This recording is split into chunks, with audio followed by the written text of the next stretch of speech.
तो 1977 में मैंने ये सोच लिया था कि मैं इससे फोटोग्राफी शुरू करूंगा और जरूर करूंगा। इसको लंबे समय से जब मैंने शुरू किया था 1977 से, तो एक बड़ी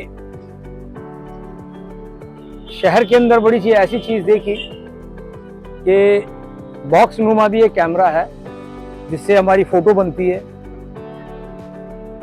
और फोटो जब बनती है तो क्या मैं भी ऐसा दिखूंगा। लंबे समय से मैं इसको कर रहा हूँ, कई चीज वो के हिसाब से बदलती भी देखी, और फादर ने मना भी कर दिया था क्योंकि उनको ये पता था कि हो सकता है आने वाला समय डिजिटल का युग आएगा, तो उन्होंने बिल्कुल ही मेरे को मना कर दिया था कि आप फोटोग्राफी ना करें। इस कैमरे को मेंटेनेंस करने के लिए बड़ी दिक्कत आती है, और दिक्कत भी इतनी आती है कि पूछिए मत।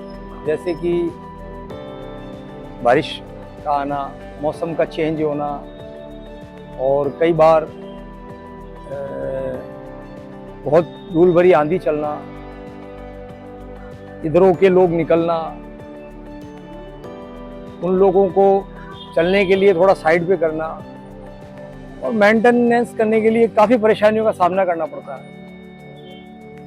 कई बार लेंस के अंदर डस्ट भी आ जाती है, कई बार कैमरा काम करने के लिए मना भी कर देता है तो काम नहीं भी करते हैं। कई चीज़ें ऐसी है जो परेशानी का सामना करना पड़ता है कि अब तक मैंने कम से कम भी नहीं 1977 से लेके और आज तक 30-35 लाख फोटो मैंने बना दी है।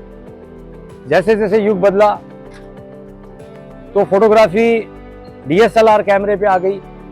सबसे बेहतरीन फोटो जब मैंने हवा महल के सामने और जलेबी चौक के गेट की फोटो बनाई, तो वो मेरी एक सबसे बड़ी यादगार रही।